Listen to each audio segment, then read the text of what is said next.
Hello साथियों, good morning to all of you. एक बार फिर से जीएस मंच के ऑनलाइन प्लेटफॉर्म पे आप सभी का स्वागत है। हम आज बात करने वाले हैं नदी टॉपिक पे और इस टॉपिक से जुड़े उन सभी तथ्यों पे बात करेंगे जो आपकी परीक्षा के लिए बेहद ज़रूरी है। तो इस पूरे नदी टॉपिक को हम दो पार्टों में बांट के पढ़ेंगे। पहला है हिमालय की नदियाँ और दूसरा है प्रायद्वीपीय भारत की नदियाँ, जिसमें सिंधु नदी तंत्र, गंगा नदी तंत्र, ब्रह्मपुत्र नदी तंत्र, महानदी, गोदावरी, कृष्णा, कावेरी, ताप्ती, नर्मदा और माही तथा इसके मुख्य सहायक नदियों का अध्ययन करेंगे। इसके साथ ही बहुत सारी ऐसी नदियां हैं जो एग्जाम अभी उससे बहुत ही महत्वपूर्ण हैं, उनका भी अध्ययन करेंगे। तो ये टॉपिक को शुरू करते हैं। नदी कहते किसे हैं? तो प्राकृतिक संरचना में बहने वाली जलधारा को नदी कहते हैं या अपवाह कहते हैं। नदी तंत्र किसे कहते हैं या अपवाह तंत्र किसे कहते हैं? तो मुख्य नदी तथा उसके सहायक नदियों के जाल को नदी तंत्र या अपवाह तंत्र कहते हैं। तो हम हिमालय की जो भी महत्वपूर्ण नदियां हैं उनका अध्ययन करने जा रहे हैं। सबसे पहले हम शुरू करेंगे सिंधु नदी से। तो सिंधु नदी यहाँ पे तिब्बत के पठार पे कैलाश पर्वत है और कैलाश पर्वत के पास ही एक मानसरोवर झील है और उसी के पास से सिंधु नदी निकलती है और यह लद्दाख होते हुए लद्दाख के दो ज़िले कारगिल और लेह में बहते हुए यह पाकिस्तान अधिकृत कश्मीर में प्रवेश करती है और वहाँ से पाकिस्तान में चली जाती है और पाकिस्तान में बहते हुए वह अपना जल जाके अरब सागर में गिराती है। नदियाँ जहाँ से निकलती हैं उनका वह उद्गम कहलाता है और जहाँ पे अंतिम रूप से अपना जल गिराती हैं उसे मुहाना कहते हैं। और नदियों का दाहिना तट और बायां तट कैसे निश्चित करते हैं? तो नदियां जहां से निकलती हैं, जैसे सिंधु नदी यहां से निकल रही है तो यहां से उसके दाहिने तट और बाएं तट का हम निर्धारण करते हैं। तो इसके सिंधु नदी के बाएं तट पे लद्दाख का जो केंद्र शासित प्रदेश है लेह अवस्थित है। इसके दाहिने तट पे यह प्रश्न पूछा गया है। अक्सर प्रश्न पूछे जाते हैं कि कौन सा शहर किस नदी के दाहिने तट पर अवस्थित है कि बाएं तट पर अवस्थित है। इसको भी आप देखते चलेंगे। तो इसके दाहिने तट पे लेह राजधानी अवस्थित है लद्दाख का। अब इसके सहायक नदियों को देख लेते हैं। तो इसके दाहिने तट से मिलने वाली भारत में मुख्य सहायक नदी यहाँ पे श्योक है और यहाँ पे गिलगित।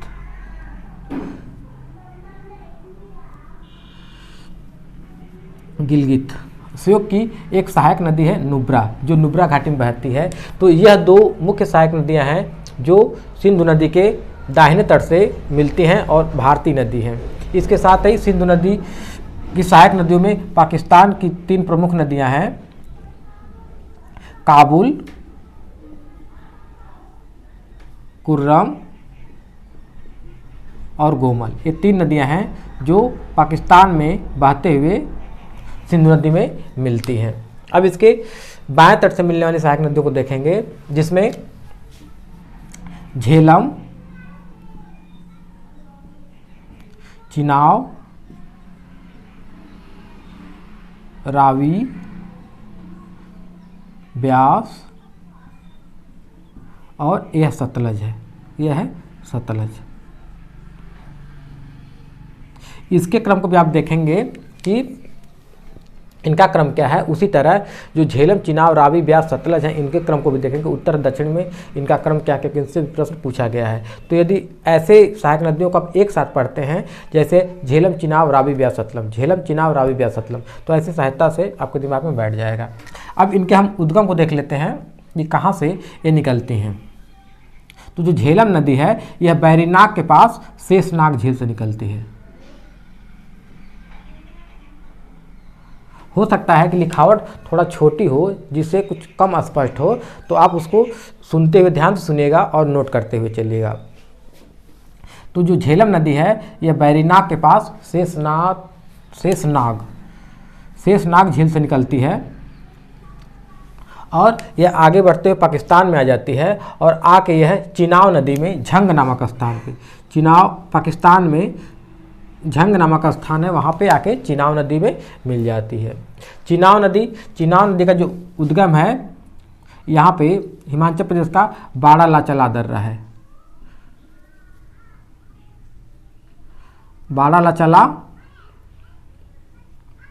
दर्रा है, इसके एक तरफ से चंद्रा सरिता और दूसरे तरफ से भागा सरिता दोनों आके जहाँ मिलते हैं वहाँ से चिनाव का निर्माण होता है। चंद्रा और भागा दो सरिताओं के मिलने से चिनाव का निर्माण होता है और यह पंजाब में बहते हुए पाकिस्तान आती है और यह आके सतलज नदी में बहावलपुर नामक स्थान पर मिलती है।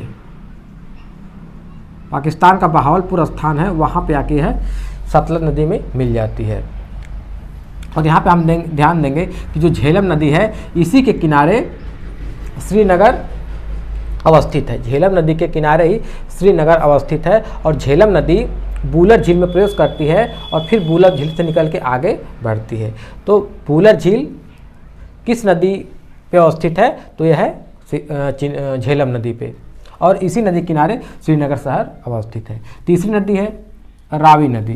तो रावी नदी जो है यहाँ पे रोहतांग दर्रा है, जो कुल्लू पहाड़ी है, कुल्लू पहाड़ी के पास ही यहाँ पे रोहतांग दर्रा है। रोहतांग दर्रे के पास से निकलती है और पंजाब होते हुए आगे बढ़ती है और पाकिस्तान में आके यह चिनाव नदी में मिल जाती है। अगली नदी है ब्यास नदी। तो ब्यास नदी जो है रोहतांग दर्रे के पास ब्यास कुंड है। रोहतांग दर्रे के पास ब्यास कुंड है और वहाँ से निकलती है और यह कुल्लू घाटी में बहती है।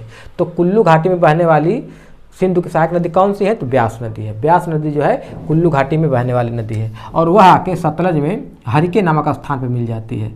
यहाँ पे हरिके बांध है, हरिके नामक स्थान पे हरिके बांध है, यहीं पे आके वह सतलज मिल जाती है और इसी हरिके बांध से ही एक नहर निकलती है जो राजस्थान जाती है, जिसका नाम है इंदिरा गांधी नहर। इंदिरा गांधी नहर जो भारत की सबसे लंबी नहर, जो इंदिरा गांधी नहर है, हरिके नामक स्थान पे से निकलती है, जो भारत की सबसे लंबी नहर है। और जो सतलज नदी है, तो सतलज नदी जो है यह मानसरोवर झील के पास ही राकस झील है। मानसरोवर झील के पास यहाँ पे राकस झील है, राकस झील यहाँ से निकलती है और हिमाचल प्रदेश में सिक्पिला दर्रा है, हम दर्रा टॉपिक में पढ़ चुके हैं। तो सिक्पिला दर्रा से यह प्रवेश करती है और पंजाब होते हुए यह आके चिनाव नदी में यहीं बहावलपुर जो वहाँ है यहीं पे मिल जाती है। और यहाँ पे बहावलपुर में पांचों नदियों का पानी एक हो जाता है, पांचों नदियों का पानी एक हो जाता है और इस स्थान को पंजनाद कहा जाता है। पंजनाद, तो पंज को फारसी भाषा में नदी कहा जाता है। पंज जो है फारसी शब्द है, उसको पाँच कहा जाता है और पाँच नदी, अर्थात यहाँ पांचों नदियों का पानी एक हो जाता है और यहाँ पंजनाद नाम से अब आगे बढ़ती है और आके पाकिस्तान के पठानकोट में आकर सिंधु नदी में मिल जाती है। यह तो रहा सिंधु और उसकी मुख्य सहायक नदियों के बारे में। और इससे एक जुड़ा हुआ एक और तथ्य है कि 1960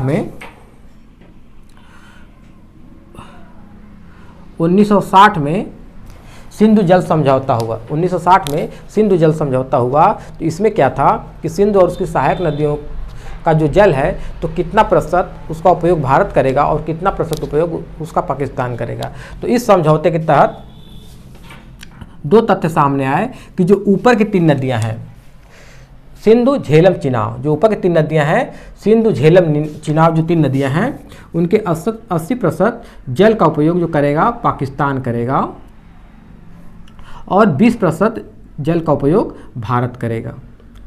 जबकि जो नीचे की तीन नदियां हैं रावी ब्यास सतलज, उसके 80% जल का उपयोग भारत को करना था और 20% जल का उपयोग पाक को करना था। यही सिंधु जल समझौता 1960 का मुख्य तथ्य था। अब दूसरी नदी तंत्र गंगा पे आते हैं। गंगा को 2008 में राष्ट्रीय नदी घोषित किया गया। गंगा को 2008 में राष्ट्रीय नदी घोषित किया गया। इसको देख लेते हैं। तो गंगा नदी जो है यह उत्तराखंड के उत्तर काशी जिले में गंगोत्री हिमानी है, वहाँ के गोमुख नामक स्थान से निकलती है। गंगोत्री हिमानी के गोमुख नामक स्थान से निकलती है और जब निकलती है तो भागीरथी नाम से निकलती है। और एक और नदी उत्तराखंड के सतोपंथ ग्लेशियर से निकलती है, जिसका नाम अलकनंदा है, वह आके भागीरथी में मिल जाती है। तो यहाँ का जो तथ्य है हम अलग से यहाँ कर दिए, हम स्थान कम है तो यहाँ पे इसको समझते हैं कि जो गंगा है वह गोमुख से निकलती है भागीरथी नाम से, आगे बढ़ती है। और दूसरी एक नदी है अलकनंदा जो संतोपत हिमानी से निकलती है, और जहाँ पे दोनों आके मिलती हैं उसी का नाम देवप्रयाग है। उसी का नाम क्या है? देवप्रयाग है। और देवप्रयाग से जब यह नदी आगे बढ़ती है तो गंगा नाम से आगे बढ़ती है। अब देखेंगे कि जो अलकनंदा की एक सहायक नदी है मंदाकिनी नदी अलकनंदा में जहाँ मिलती है उस स्थान का नाम हो जाता है रुद्रप्रयाग। उस संगम का क्या नाम है? रुद्रप्रयाग। तो हम दो संगम देखे, एक भागीरथी अलकनंदा का जो देवप्रयाग है, यहाँ पे मंदाकिनी, और अलकनंदा का जो रुद्रप्रयाग है। आगे देखेंगे मंदाकिनी नदी के तट पे ही केदारनाथ धाम अवस्थित है। मंदाकिनी नदी के तट पे केदारनाथ धाम अवस्थित है और अलकनंदा नदी के तट पे बद्रीनाथ धाम अवस्थित है। अब यहाँ से जब गंगा आगे बढ़ती है तो इसी के किनारे हरिद्वार अवस्थित है। इसी किनारे हरिद्वार अवस्थित है जहाँ पे महाकुंभ मेला लगता है। और यहीं से जब गंगा आगे बढ़ती है तो मैदानी भाग में प्रवेश करती है। हरिद्वार से पहले जो गंगा होती है वह पर्वतीय भाग में होती है, जबकि हरिद्वार से जैसे आगे बढ़ती है वह मैदानी भाग में प्रवेश करती है। यहाँ से जब आगे बढ़ती है तो उत्तर प्रदेश होते हुए बिहार, झारखंड, पश्चिम बंगाल होते हुए यह बांग्लादेश में प्रवेश करती है।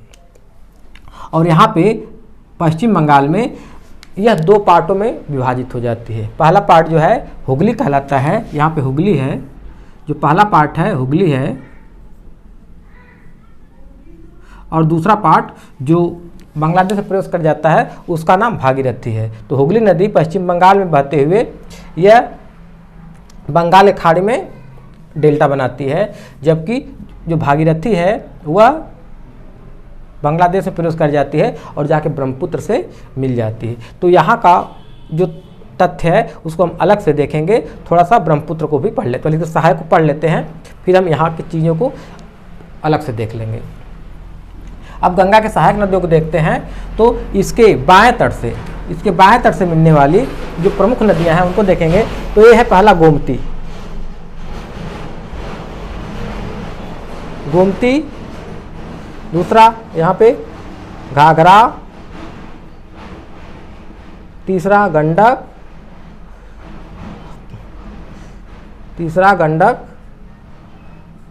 कोसी और महानंदा। यह मुख्य 5 उस गंगा की बाएं तट से मिलने वाली सहायक नदियाँ। इसके क्रम को भी आप याद रखेंगे, गोमती, घाघरा, गंडक, कोसी, महानंदा। इसके उद्गम को देख लेते हैं। तो गोमती नदी जो है पीलीभीत के एक दलदल से निकलती है, जिस दलदल का नाम फुल्लर झील है। तो कहा जाए तो गोमती जो है फुल्लर झील से निकलती है। तो प्रश्न पूछा जाता है कि गंगा की कौन सी सहायक नदी है जो मैदानी भाग से निकलती है? तो गोमती नदी। और यह है आके गाजीपुर के कैथी। इसको आप नोट करते हुए चलिएगा, स्थान कम है, लिखने में थोड़ा समस्या होगी। तो ये गोमती जो है यह गंगा नदी में गाजीपुर के कैथी नामक गांव में आके मिल जाती है। अगली नदी है घाघरा नदी। तो जो घाघरा नदी है यह तिब्बत के पठार से निकलती है और पूरी तरह से नेपाल में बहते हुए भारत में प्रवेश करती है और आके बिहार का छपरा जिला है, छपरे जिले के पास आके गंगा में मिल जाती है। उसके आगे वाली नदी जो है गंडक नदी है, यह नेपाल हिमालय से निकलती है और भारत में बहते हुए आके यह हाजीपुर, बिहार का हाजीपुर जिला है, वहाँ पे आके गंगा में मिल जाती है। अगली नदी है कोसी नदी। जो कोसी नदी है यह तिब्बत के पठार से निकलती है और पूरी तरह से नेपाल में बहते हुए भारत में आती है और आके यहाँ पे पश्चिम बंगाल के बिहार के भागलपुर जिले में आके गंगा में मिल जाती है। और कोसी नदी जो है ये अपना रास्ता बहुत ज़्यादा चेंज करती बदलती है, इसकी वजह से बहुत ज़्यादा बिहार में जनधन की हानि होती है, इसीलिए कोसी नदी को बिहार का शोक भी कहा जाता है। अगली नदी है महानंदा। जो महानंदा है यह गंगा नदी की बाएं तट से मिलने वाली अंतिम महत्वपूर्ण सहायक नदी है। और यह कहाँ से निकलती है, तो यह दार्जिलिंग पहाड़ी से निकलती है, जो पश्चिम बंगाल में है। दार्जिलिंग पहाड़ी से निकलती है और आके फरक्का के पास, पश्चिम बंगाल में फरक्का के पास गंगा में आके मिल जाती है। अब देखेंगे कि गंगा नदी के दाहिने तट से मिलने वाली मुख्य सहायक नदियाँ। तो गंगा नदी की सबसे बड़ी सहायक नदी जो है यमुना नदी है। यह यमुना नदी है,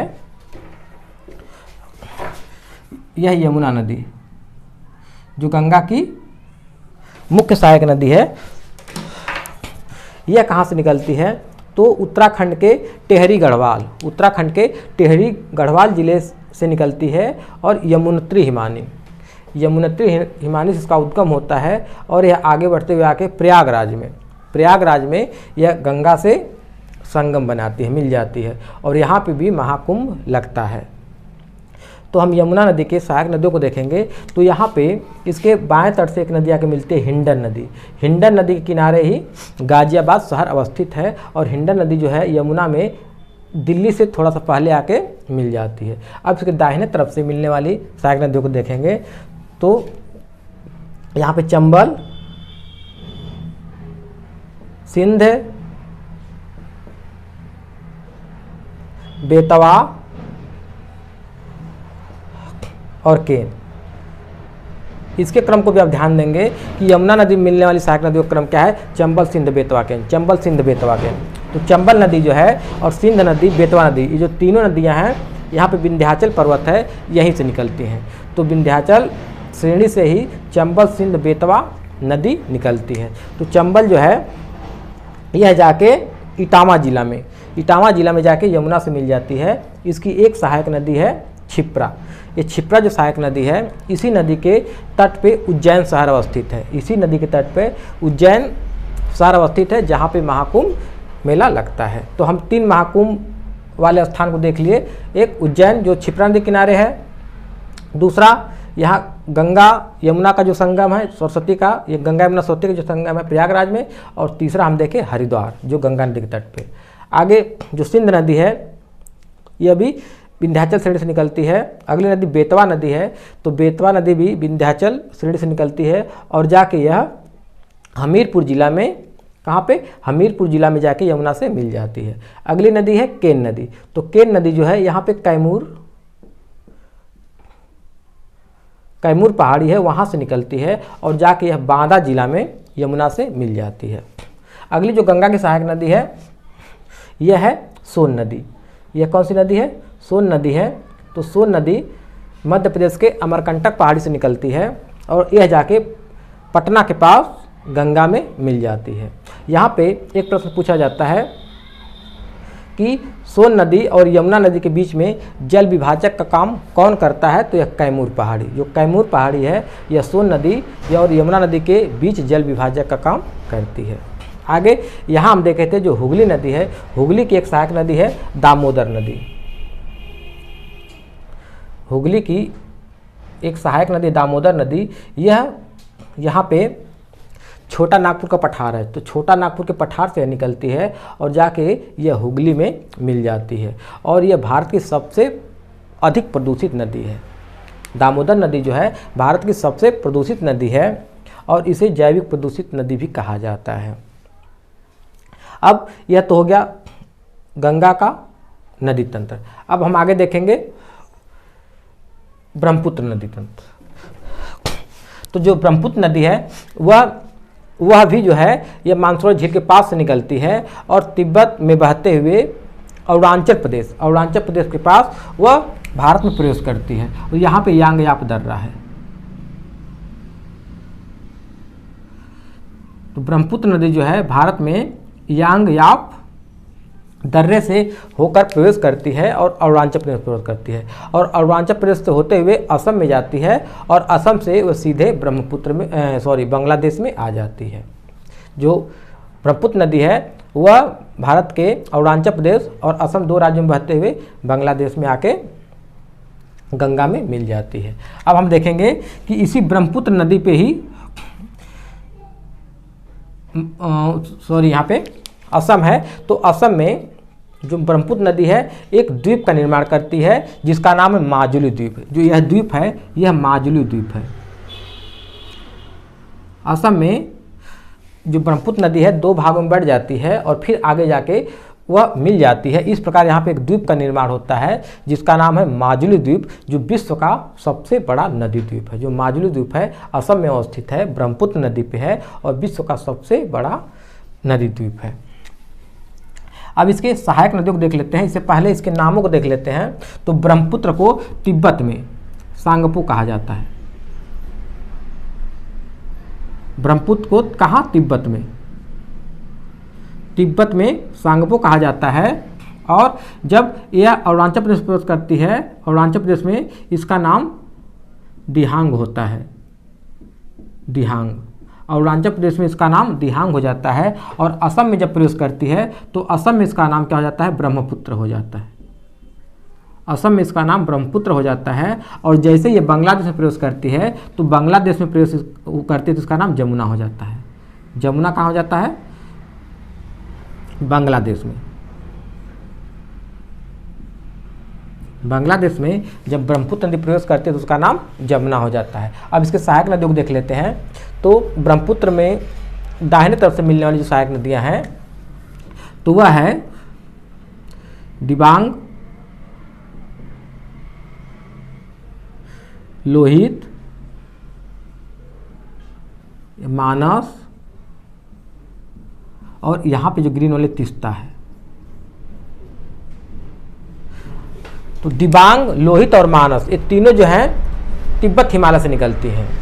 दिबांग, लोहित, मानस तिब्बत हिमालय से निकलती हैं और जाके ब्रह्मपुत्र में मिलती हैं। और जो मानस नदी है वो पूरी तरह से भूटान में बहते हुए यह जाके ब्रह्मपुत्र मिलती है। मानस जो है भूटान की सबसे लंबी नदी है और महत्वपूर्ण नदी है।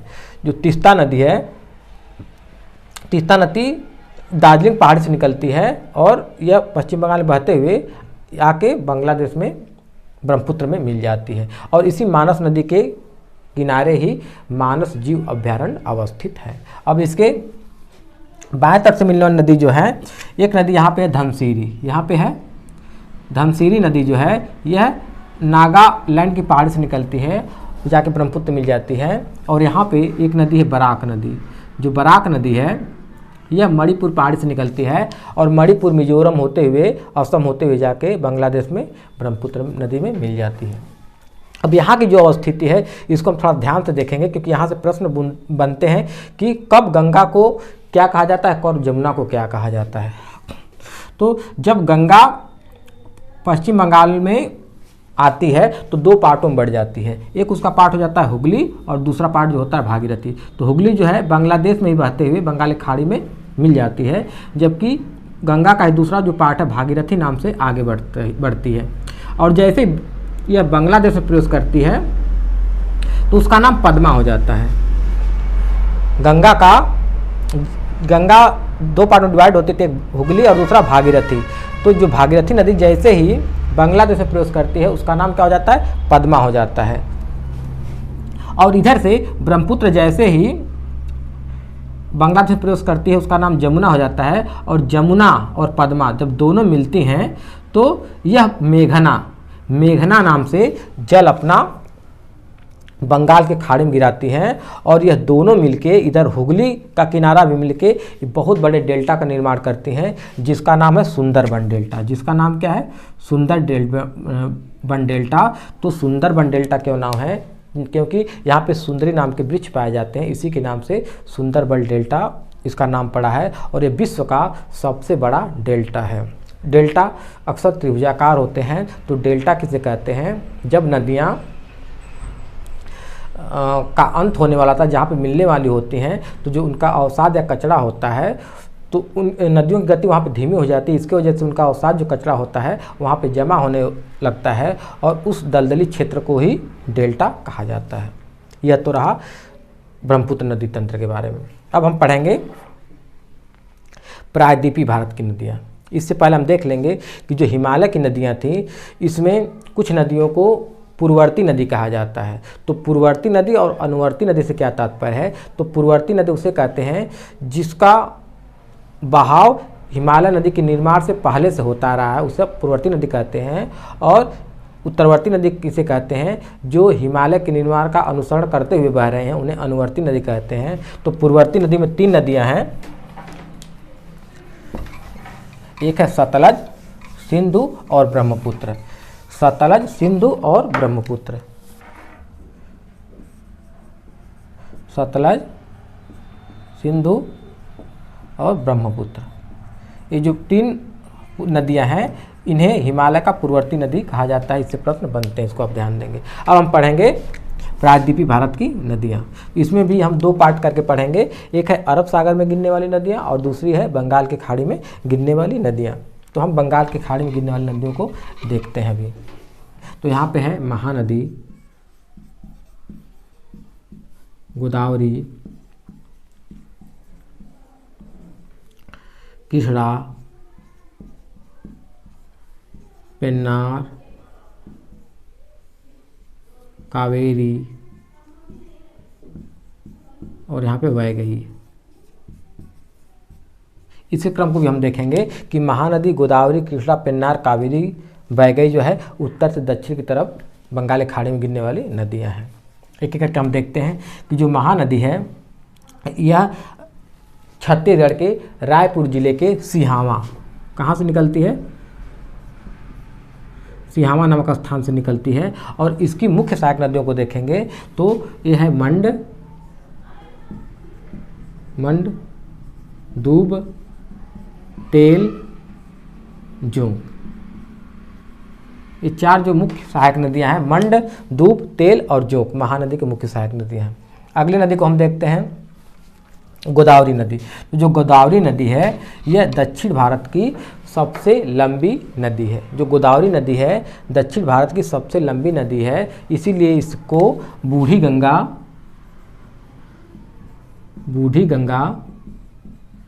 या वृद्ध गंगा या दक्षिणी गंगा के नाम से जाना जाता है। दक्षिणी गंगा, बूढ़ी गंगा, वृद्ध गंगा और दक्षिणी गंगा के नाम से गोदावरी नदी को जाना जाता है, क्योंकि यह दक्षिण प्रायद्वीपीय भारत की सबसे लंबी नदी है। और इसके सहायक नदियों को देखेंगे तो इसके सहायक नदियों में यही लिख देते हैं, जगह कम है। तो इसकी सहायक नदियों में जो उत्तर से मिलती है यह है इंद्रावती, वर्धा, पेनगंगा और बेनगंगा। इसके उत्तर से मिलने वाली इंद्रावती है, पेनगंगा है, बेनगंगा और वर्धा है, मुख्य सहायक नदियां हैं। जबकि दक्षिण की तरफ से मिलने वाली ये मंजीरा इसकी प्रमुख नदी है। दक्षिण की तरफ से मिलने वाली गोदावरी की प्रमुख नदी मंजीरा है। यह तो रही गोदावरी की प्रमुख नदियां। और इसका उद्गम कहाँ से होता है? गोदावरी का उद्गम कहाँ से होता है? यहाँ पे महाराष्ट्र में त्र्यंबकेश्वर पहाड़ी है। त्र्यंबकेश्वर पहाड़ी से गोदावरी नदी का उद्गम होता है। अब आगे देखेंगे कृष्णा नदी। तो जो कृष्णा नदी है यह महाराष्ट्र के महाबलेश्वर पहाड़ी से निकलती है। महाबलेश्वर, तो महाबलेश्वर पहाड़ी से कृष्णा नदी का उद्गम होता है और यह तेलंगाना, आंध्र प्रदेश होते हुए बंगाल की खाड़ी में अपना जल गिराती है। और कृष्णा नदी की मुख्य जो सहायक नदी है यह है भीमा। ये मुख्य सहायक नदी क्या है? भीमा है, जो उत्तर से आके मिलती है। और दक्षिण से मिलने वाली मुख्य सहायक नदी है तुंगभद्रा। यह कृष्णा की 2 मुख्य सहायक नदियां हैं। आगे पेन्नार नदी है। तो पेन्नार नदी जो है कर्नाटक से निकलती है और नंदीदुर्ग पहाड़ी से निकलती है, जो कर्नाटक में अवस्थित है। और यह आके बंगाल की खाड़ी में अपना जल गिराती है। कौन सी नदी? पेन्नार नदी। और पेन्नार नदी आगे 2 भागों में बढ़ जाती है, एक उत्तरी पेन्नार नदी, एक दक्षिणी पेन्नार नदी। अगली नदी है कावेरी नदी। तो जो कावेरी नदी है यह कर्नाटक के ब्रह्मगिरी कर्नाटक के ब्रह्मगिरी पहाड़ी से निकलती है और तमिलनाडु होते हुए अपना जल बंगाल के खाड़ी में गिराती है। तो जल गिराने से पहले वह 3 बार 2 पार्टों में डिवाइड होती है, फिर आगे जाके मिल जाती है। अर्थात जो कावेरी नदी है अपने अंतिम समय में वह 2 भागों में बढ़ती है, फिर आगे जाके मिल जाती है 3 भागों में। तो 3 भागों में मिलने से, फिर एक होने से, बटने से तो क्या होता है कि 3 द्वीपों का निर्माण होता है। तो 3 द्वीप कौन कौन से हैं?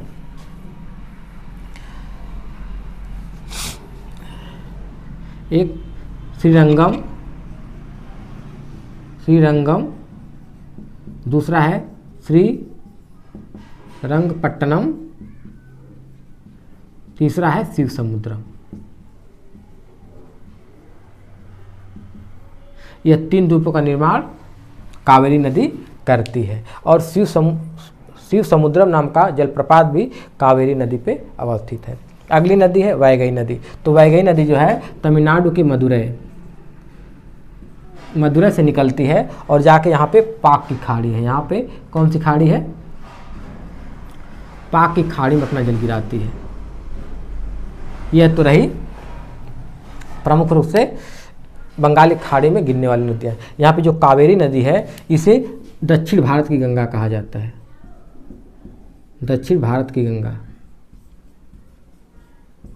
यहाँ पे आप ध्यान देंगे कि बूढ़ी गंगा, वृद्ध गंगा या दक्षिणी गंगा गोदावरी नदी को कहा जाता है, जबकि दक्षिण भारत की गंगा जो है कावेरी नदी को कहा जाता है। अब बंगाल अरब सागर में गिरने वाली नदियों को हम देखेंगे। तो देखेंगे यहाँ पे सबसे उत्तर में लूनी नदी है। तो जो लूनी नदी है यहाँ पे अरावली पर्वत है। तो अरावली के दक्षिण पश्चिम से अजमेर पहाड़ी से निकलती है और जाके कच्छ के रण में अपना जल गिराती है। और यहीं से अरावली पर्वत से ही एक नदी निकलती है साबरमती। यहाँ पे एक नदी निकलती है साबरमती, और साबरमती का उद्गम जो होता है उदयपुर पहाड़ी से होता है और वह अपना जल आके खंभात की खाड़ी में गिराती है। जो लूनी नदी है यह पूरी तरह से मरुस्थल में बहने वाली नदी है। तो इसके क्रम को ध्यान देंगे, लूनी, साबरमती और यहाँ पे माही नदी है। जो माही नदी है यह विंध्याचल से निकलती है और यह कर्क रेखा को 2 बार काटते हुए आके खंभात की खाड़ी में अपना जल गिराती है। तो माही नदी एकमात्र ऐसी विश्व की नदी है जो कर्क रेखा को 2 बार काटती है। आगे नर्मदा नदी। यहाँ पे नर्मदा नदी जो है अमरकंटक पहाड़ी से निकलती है। यहाँ पे हम देखे थे अमरकंटक पहाड़ी से सोन नदी भी निकल रही है और अमरकंटक पहाड़ी से ही नर्मदा नदी भी निकल रही है। और नर्मदा नदी यह यहाँ मध्य प्रदेश, महाराष्ट्र, गुजरात होते हुए खंभात एक खाड़ी में अपना जल गिराती है। और इसी की एक प्रमुख सहायक नदी है जो दक्षिण से आके मिलती है, तवा। जो तवा है यह नर्मदा की प्रमुख सहायक नदी है। और जो नर्मदा नदी है विंध्याचल पर्वत और सतपुड़ा पर्वत के बीच में बहने वाली नदी है। नर्मदा नदी विंध्याचल पर्वत और सतपुड़ा नदी के बीच में बहने वाली नदी है। अगली नदी ताप्ती नदी है। जो ताप्ती नदी है यह मध्य प्रदेश के बैतूल जिले के मुल्ताई से निकलती है। कहाँ से निकलती है? मुल्ताई। ताप्ती जो है मध्य प्रदेश के बैतूल जिला के मुल्ताई से निकलती है और आगे बढ़ते हुए भी मध्य प्रदेश, महाराष्ट्र और गुजरात में बहते हुए आके खंभात के खाड़ी में अपना जल गिराती है। और इस ताप्ती नदी के मुहाने पर ही सूरत शहर अवस्थित है। नर्मदा, ताप्ती और यहाँ पे हम दामोदर, 3 नदियों को पढ़ें जो भ्रंश घाटी में बहने वाली नदियाँ हैं। भारत की उन नदियों का नाम बताइए जो भ्रंश घाटी में बहती हैं। तो दामोदर, नर्मदा और ताप्ती, जो 3 नदियां हैं भ्रंश घाटी में बहती हैं। अब आगे देखेंगे कि जो नर्मदा है, हाँ, यहाँ जो ताप्ती नदी है, तो ताप्ती नदी जो है यह जो है सतपुड़ा पर्वत के मध्य में बहती है। जो ताप्ती नदी है सतपुड़ा पर्वत के मध्य में बहती है। नर्मदा, ताप्ती और यहाँ पे एक शरावती नदी है। जो शरावती नदी है यह कर्नाटक में है। भारत की 3 नदियाँ हैं जो ज्वार नदमुख या कहा जाए एस्चुअरी, ज्वार नदमुख या च्युअरी का निर्माण करती हैं। ये प्रश्न पूछा जाता है, इंग्लिश में एस्चुअरी कहा जाता है।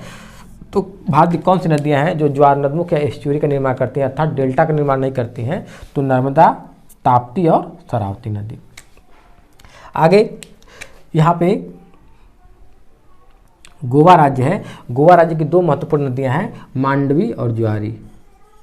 मांडवी और जुआरी, ये दो जो नदी है मांडवी और जुआरी, ये गोवा की प्रमुख नदी हैं और अपना जल अरब सागर में गिराते हैं। अगले हम शरावती नदी को देखें जो कर्नाटक में बहते हुए अरब सागर में अपना जल गिराती है। और इसी शरावती नदी पे ही जोग या गरसोप्पा जलप्रपात अवस्थित है। जोग या गरसोप्पा जलप्रपात कहाँ अवस्थित है? तो शरावती नदी पे। अगली नदी पेरियार नदी है। पेरियार नदी जो है केरल की महत्वपूर्ण नदी है और केरल में बहते हुए यह भी अरब सागर में अपना जल गिराती है। यह तो रहा मेरा नदी टॉपिक। उम्मीद करते हैं आपको अच्छा लगा होगा। इसको आप एक बार देखिए और दूसरी बार खुद अपना ड्राइंग करिए और लिखते हुए चलिए, बनाते हुए चलिए, तो सहजता से आपके दिमाग में अस्थायी रूप से बैठ जाएगा। धन्यवाद।